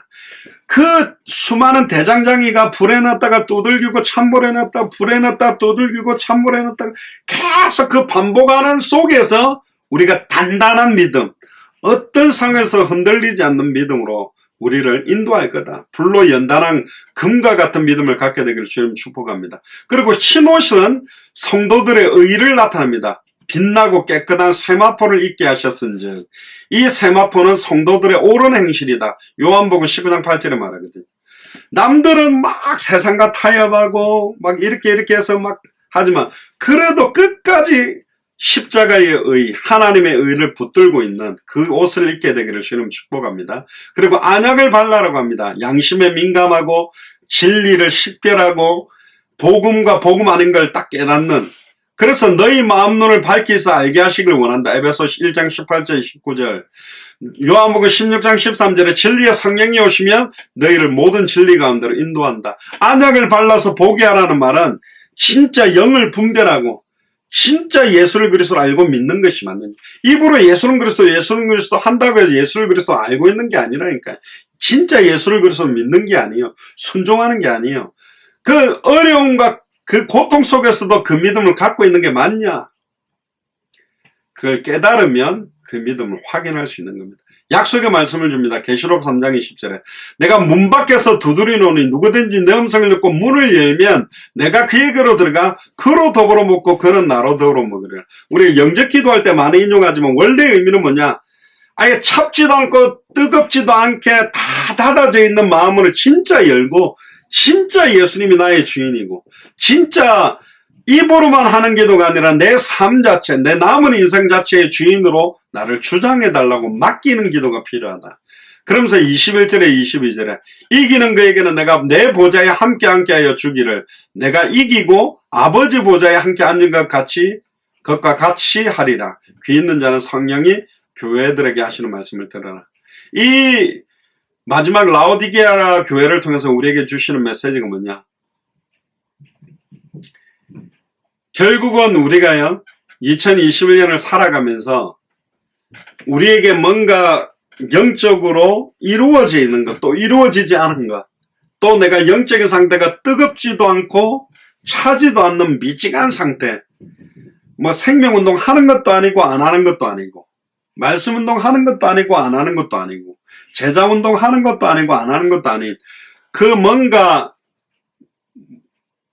뭐 요즘 아이들로 말하면 연애를 하는데 양다리를 거치고 이게 믿는 건지 안 믿는 건지 주와 복을 위해 사는 건지 아닌 건지 중립에 서서 아무것도 부족하지도 않고 뭐 이래도 좋고 저래도 좋고 이래도 흥 저래도 흥 그런 신앙생활이 아니라 진짜 단 한 번밖에 없는 일생에 하나님이 나를 향해 원하시는 게 뭔가 진짜 그리스도의 의로 옷을 입고요 영적인 안약을 바르고 이제는 영적으로 재무장하고 하나님의 전신갑주를 입고 본격적인 영적 싸움에 승리해야 됩니다. 요약을 해보면 라오디게아 교회는 미지근한 신앙을 가지고 있던 교회입니다. 지금 라오디케아라는 지역에 이 라오디게아 교회가 있습니다. 그러니까 결론입니다. 7개 교회를 우리가 시간 좀 많이 지났는데요. 돌아보면서 7개 교회의 색깔을 여러분들이 한번 다시 계시록 2장 3장을 읽으면서 생각해보면 내한테 7교회의 색깔 다양한 것들이 녹아져 있고 다양한 것들이 있습니다. 특히 우리 예수사랑교회 마라나타 미셔널 철치는 어떤 교회 색깔을 갖고 있는가? 진짜 마지막 때를 인내하고 승리할 수 있는 힘과 은혜가 있는가?